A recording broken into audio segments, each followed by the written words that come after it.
नमस्कार। 2025 में भारत की जीएसटी प्रणाली में एक बहुत बड़ा फेरबदल होने जा रहा है। सरकार मौजूदा 4 स्तरीय टैक्स सिस्टम को पूरी तरह बदलने की तैयारी में है। तो चलिए इसे गहराई से समझते हैं और देखते हैं कि इसका आम आदमी की जेब पर क्या असर पड़ेगा। और सबसे बड़ा सवाल जो सबके मन में है, क्या इस बदलाव के बाद खरीदारी सच में सस्ती होगी? क्या घर का सामान, इलेक्ट्रॉनिक्स या फिर गाड़ियां खरीदने पर पैसे बचेंगे? आइए इन्हीं सवालों के जवाब जानने की कोशिश करते हैं। तो आखिर ये बदलाव है क्या? देखिए, पुराना जो सिस्टम था उसमें 5, 12, 18 और 28% के 4 स्लैब थे।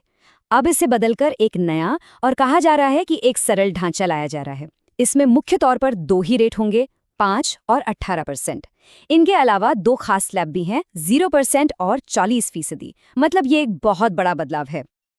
तो चलिए अब एक एक करके इन चारों नए टैक्स स्लैब को समझते हैं और ये देखते हैं कि हमारी रोजमर्रा की कौन सी चीजें किस स्लैब में आने वाली हैं। शुरुआत करते हैं सबसे पहले स्लैब से, जो है 0%। जी हाँ, बिल्कुल सही सुना, 0% जीएसटी। इसका मतलब साफ है, इस कैटेगरी की चीजों पर अब कोई टैक्स नहीं लगेगा। और पता है इसमें क्या क्या आता है? पनीर, रोटी, पराठा जैसी खाने पीने की जरूरी चीजें और कुछ बहुत जरूरी जान बचाने वाली दवाएं, ये सब अब पूरी तरह से जीएसटी फ्री हो जाएंगी। ठीक है, अब आते हैं अगले स्लैब पर, जो है 5% का। इसमें हर रोजमर्रा के इस्तेमाल की ज्यादातर चीजें रखी गई हैं। यहाँ आपको साबुन, शैम्पू, टूथपेस्ट से लेकर लाइफ और हेल्थ इंश्योरेंस, दवाइयाँ और यहाँ तक कि ट्रैक्टर जैसे खेती के उपकरण भी मिलेंगे। और सबसे बड़ी बात यह है कि इनमें से कई चीज़ें पहले 12 या 18% के स्लैब में थी, यानी इन पर अब टैक्स कम हो रहा है। और अब बात करते हैं उस स्लैब की जिसका शायद सबको सबसे ज्यादा इंतजार है, 18% वाला स्लैब। ये नया स्टैंडर्ड रेट है और माना जा रहा है कि यहीं पर लोगों को सबसे बड़ी राहत मिलने वाली है। जरा सोचिए, टीवी, एसी, डिशवॉशर जैसी चीजें, छोटी पेट्रोल और डीजल गाड़ियां और छोटी मोटरसाइकिल्स, ये सब अब इस 18% वाले स्लैब में आ जाएंगी। याद रखिए, ये सारी चीजें पहले 28% के सबसे ऊंचे टैक्स स्लैब में आती थी। ये राहत कितनी बड़ी है, इसका अंदाजा इसी से लगाइए कि इन सभी चीजों पर टैक्स सीधा सीधा 10% कम हो रहा है। 28% से घटकर सीधा 18%। मतलब साफ है, इनकी कीमतें अच्छी खासी कम हो सकती हैं। अच्छा, तो जहाँ कुछ चीज़ें सस्ती हो रही हैं, वहीं कुछ चीज़ें और भी महंगी होने वाली हैं। अब बात करते हैं सबसे ऊंचे टैक्स स्लैब की, जो है 40% का। ये स्लैब खासतौर पर लग्जरी और सिन गुड्स यानी नुकसानदेह चीज़ों के लिए बनाया गया है। तो इस कैटेगरी में है महंगी और बड़ी गाड़ियां, तंबाकू, सिगरेट, शराब जैसी चीजें।